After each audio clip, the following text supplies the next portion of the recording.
Hello, जय हिंद, नमस्ते। कैसे हैं आप लोग? उम्मीद है मस्त हो गए और बहुत बेहतरीन तरीके से अपनी तैयारी में व्यस्त हो गए। रेलवे के कुछ एग्जाम ऐसे हैं जो बहुत पॉपुलर हैं, जिनमें सबसे ज्यादा पॉपुलर दो एग्जाम है। पहला है रेलवे ग्रुप डी का एग्जाम और दूसरा है रेलवे एनटीपीसी का एग्जाम। आज इस वीडियो में मैं आपसे रेलवे एनटीपीसी के एग्जाम के बारे में बात करूंगा। एनटीपीसी के एग्जाम दो टाइप से होते हैं। एक होते हैं अंडर ग्रेजुएट लेवल, यानी जो 12th पास वालों के लिए होते हैं। एक होते हैं ग्रेजुएट लेवल वालों के लिए। दोनों का क्या सिलेबस होता है, क्या पैटर्न होता है, कब नोटिफिकेशन आ सकता है, कब इसका एग्जाम हो सकता है, अभी आपके पास पूरा टाइम है। मैं कोई भी वीडियो अननेसेसरी नहीं बनाता हूं। जो बच्चे मेरे को स्टार्टिंग से देख रहे हैं उनको अच्छे से पता है क्या मेरा नेचर है। अगर मैं ये वीडियो लेकर के आया हूं तो मुझे कुछ सामने दिख रहा है।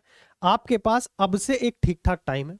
लगातार तैयारी करते हो तो आप रेलवे एनटीपीसी का एग्जाम क्रैक कर सकते हो और एक बेहतरीन नौकरी अपने हाथ में ले सकते हो। एनटीपीसी के थ्रू जितनी भी जॉब्स हैं, मैं ये कहूंगा सारी ही जॉब्स अच्छी हैं। तो एक बार स्टार्टिंग से लेकर के लास्ट तक वीडियो को ढंग से देखना और एक एक चीज को समझना। मैं आपको यह भी बताऊंगा कि आप इतना अगर इस तरीके से काम करोगे तो आप सिलेक्शन भी ले लोगे। तो सारी चीजों पर चर्चा करेंगे लगातार, ठीक है।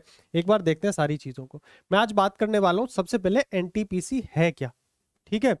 तो रेलवे एनटीपीसी की अगर मैं बात करूं तो नॉन टेक्निकल पॉपुलर कैटेगरी इसकी फुल फॉर्म है। बेसिकली जितने नॉन टेक्निकल एग्जाम होते हैं जिन्हें सब अप्लाई कर सकते हैं, चाहे किसी ने किसी स्ट्रीम से 12th कर रखी है, चाहे किसी ने कुछ भी ग्रेजुएशन कर रखी है, उनके लिए बेसिकली होते हैं। और सबसे ज्यादा पॉपुलर भी अगर मैं कहूं तो यही है एग्जाम में।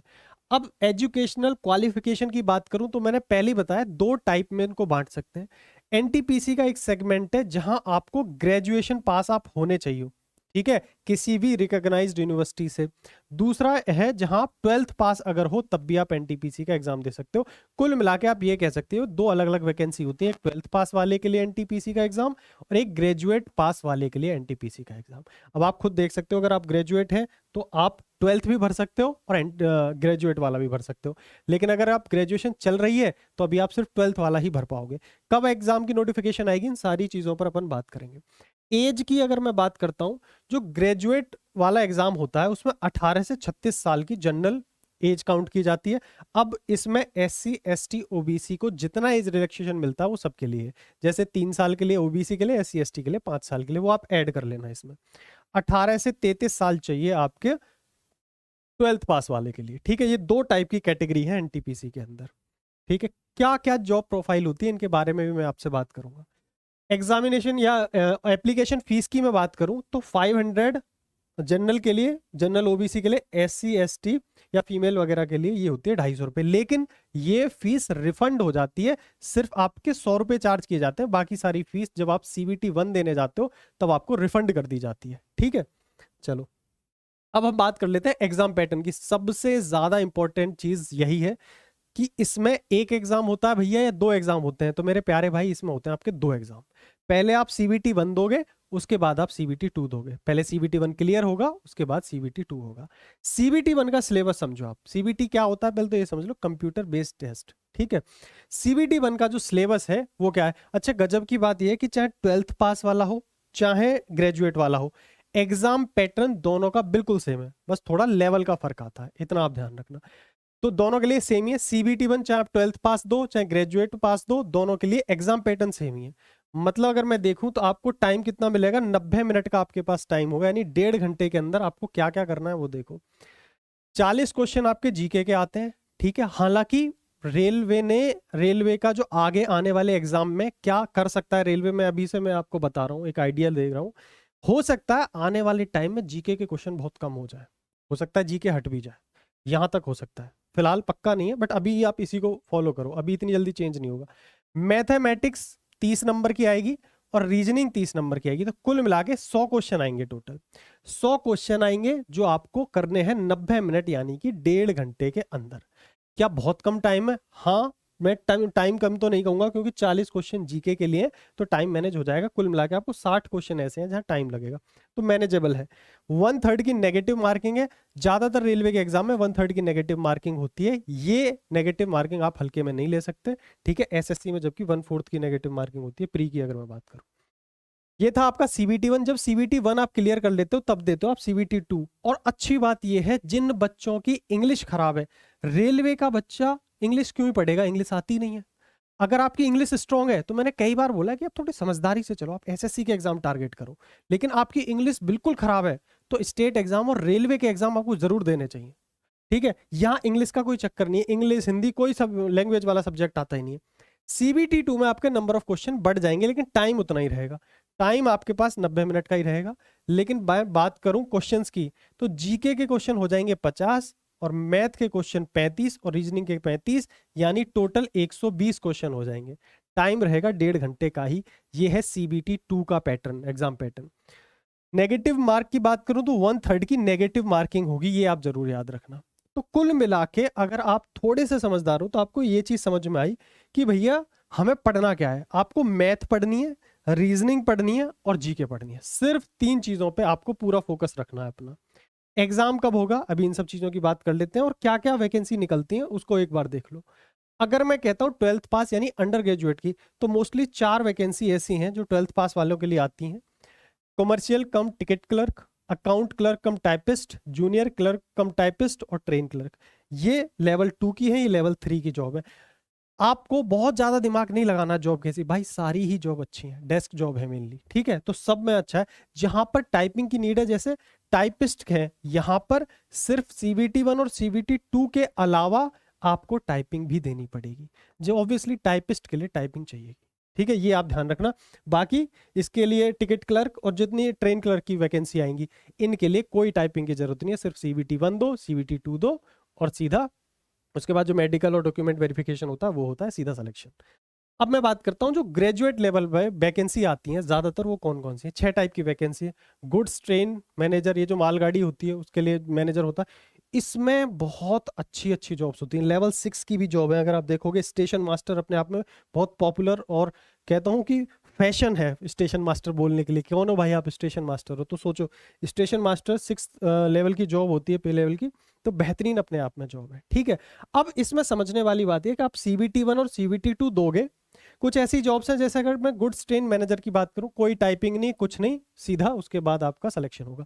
लेकिन कुछ इसमें जैसे टाइपिस्ट जहां आ गया, तो टाइपिस्ट के लिए तो टाइपिंग चाहिएगी, इसमें कोई दिक्कत वाली बात ही नहीं है। और कुछ ऐसे एग्जाम है जहां आपका सीबीएटी होगा। सीबीएटी बोले तो कंप्यूटर बेस्ड एप्टीट्यूड टेस्ट। इसमें बेसिकली आपके लॉजिक चेक किया जाता है कि आप सोचते कैसे हैं, आपका थॉट प्रोसेस क्या है। लॉजिकल छोटे मोटे क्वेश्चन आएंगे, डॉट्स बना देंगे, ऐसे करके कुछ भी दे देंगे कि भाई आपको यहाँ पहुंचना है तो सबसे शॉर्टेस्ट रास्ता क्या है पहुंचने का। इस टाइप के सवाल होते हैं, लेकिन वो पहले बात की बात है। मेन चीज़ है पहले आप दोनों सीबीटी के लिए तैयार करो। इसकी तैयारी के लिए अलग से कोई कोचिंग और ऐसी कोई जरूरत नहीं होती, कुछ वीडियोस देख करके आप सीख सकते हो। क्लियर है, तो ये मैंने बता दिया ग्रेजुएट लेवल, ये मैंने बता दिया 12th लेवल। बहुत ध्यान से चलोगे एक एक दिन को संभालते हुए तरीके से, तो अभी से आपके पास टाइम बहुत है। क्यों, नोटिफिकेशन कब आ सकता है, ये मैं अपनी तरफ से एक्सपेक्टेड टाइम बता रहा हूँ। नोटिफिकेशन आ सकता है अगस्त से सितंबर के बीच में। ठीक है, अभी चल रहा है तो नोटिफिकेशन जल्दी में आ सकता है एनटीपीसी का। दूसरा, एग्जाम की अगर मैं बात करता हूं तो फरवरी या मार्च 2027 में ये एग्जाम कंडक्ट करा सकते हैं। तो आपके पास, अगर आप ये सोच रहे हो कि बहुत ज्यादा टाइम है, अगर सितंबर में भी आता है तो सितंबर के बाद अक्टूबर, नवंबर, दिसंबर, जनवरी, ज्यादा महीने नहीं, 4-5 महीने का टाइम खींच के आपके पास है। अगर आप इस टाइम का सही से यूटिलाइज, देखो बच्चे सिर्फ एक चीज के पीछे पागल हैं। जैसे ही नोटिफिकेशन आता है, अरे एनटीपीसी की वैकेंसी आ गई, एनटीपीसी की वैकेंसी आएगी, हम भी आएंगे, कह देंगे जी एनटीपीसी की वैकेंसी आ गई, हम अपडेट दे जाएंगे आपको।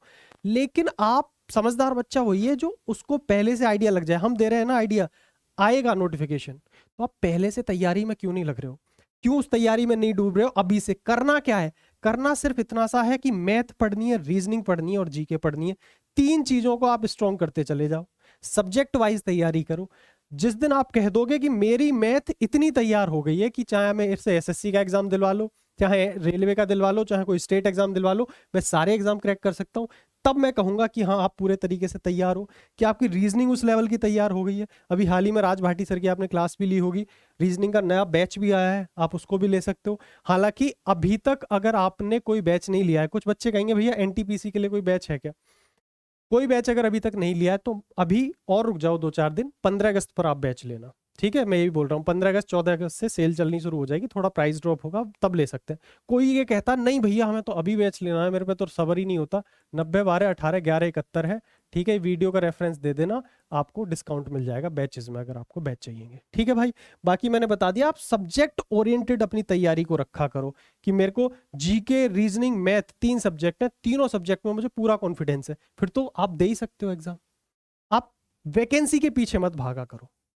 अगर आप आ ही गए हो इस फील्ड में कि मुझे सरकारी नौकरी लेनी है, तो आपको सरकारी नौकरी से ज्यादा फोकस अपने सब्जेक्ट्स पर करना पड़ेगा, जो सब्जेक्ट्स उसमें पूछे जाएंगे उनके पीछे भागा करो। आप नौकरी के पीछे भागने के ज्यादा प्रयास में रहते हो, एक तरीके का डिस्ट्रैक्शन है आपके लिए। अभी नोटिफिकेशन आएगा, आप इसमें लग जाओगे, उसी बीच में एसएससी सीपीओ का आ गया, इधर टर्न ले जाओगे, अब इंग्लिश पढ़ लेते हैं। ऐसे नहीं, अगर मैं कह रहा हूं आप इंग्लिश भी पढ़नी है तो इंग्लिश अपने लिए एक सब्जेक्ट बनाओ ना भाई। ठीक है, मेरे को एसएससी के एग्जाम देने में इंग्लिश भी पढ़ूंगा, फिर आपके पास 4 सब्जेक्ट हो गए, इन्हें घोट के पी जाओ। इस तरीके से तैयारी होती है, ना कि एग्जाम वैकेंसी के पीछे भागना। अचानक यूपी पुलिस की आ जाएगी, ऐसे टर्न हो जाएंगे। तो पहले से अपने दिमाग में रखो कि अभी फिलहाल मुझे 3 सब्जेक्ट अपनी स्ट्रेंथ बनाना है, इन तीनों सब्जेक्टों को बहुत अच्छे से तैयार कर लो। नोटिफिकेशन आ जाए, थोड़ी सी और बूस्ट मिलेगा तुमको, और आप एनर्जाइज फील करोगे। जब नोटिफिकेशन और आएगा, एग्जाम टाइम आएगा, तो आप सारी चीजों को अच्छे से कर लोगे। ठीक है, उम्मीद करता हूं मैंने सारी जानकारी आपको दे दी। एनटीपीसी 2 टाइप में बटा होता है, 12th और ग्रेजुएट लेवल। उनका सिलेबस पैटर्न भी मैंने आपको बता दिया। बेसिकली मेन चीज पैटर्न होती है, सिलेबस तो आप सब जानते ही हैं क्या क्या सारी चीजें। ठीक है, बाकी बात करते हैं अदर वीडियोस में, बैचेस के लिए जितने बच्चे। और दूसरी चीज, बहुत सारे मैसेज आ रहे थे, भैया भैया प्राइस बढ़ गया वापस से। ऑफर लिमिटेड टाइम के लिए चलता है, अगेन 15 अगस्त आने वाली है, आप सभी जानते हो ऑफर चलेंगे ही चलेंगे, तो आप बैच उसमें भी परचेज कर सकते हो अगर अभी तक नहीं लिया है तो। ठीक है, बाकी मस्त रहिए, मुस्कुराते रहिए। कमेंट सेक्शन खुला हुआ है, किस चीज की तैयारी कर रहे हो, कितनी तैयारी हो गई है, कॉन्फिडेंस आ रहा है कि नहीं आ रहा है, मैथ्स कैसी चल रही है, सारी चीजों के लिए कमेंट सेक्शन खुला हुआ है। मुझे जरूर बताना, मैं आपके कमेंट जरूर पढ़ता हूँ, और मेरा प्रयास रहता है मैं ऐसे लोगों को प्लेटफॉर्म पर लेके आऊँ। बहुत जल्दबाजी में किसी चीज में नहीं करता, मैं शांति से काम करना पसंद करता हूँ, लेकिन टिकाऊ काम करता हूँ मैं। ठीक है, आप परेशान नहीं होंगे किसी भी चीज से आने वाले टाइम में। इस चीज के लिए हम कोशिश करते रहते हैं कि सारी चीज़ों को सॉल्व करें, और आपकी जो समस्याएं हैं उनका समाधान करते रहें। ठीक है, चलिए तब तक के लिए मस्त रहिए, मुस्कुराते रहिए, और कमेंट में बताते रहिए कि तैयारी कैसी चल रही है। तब तक के लिए टाटा, बाय बाय, नमस्कार।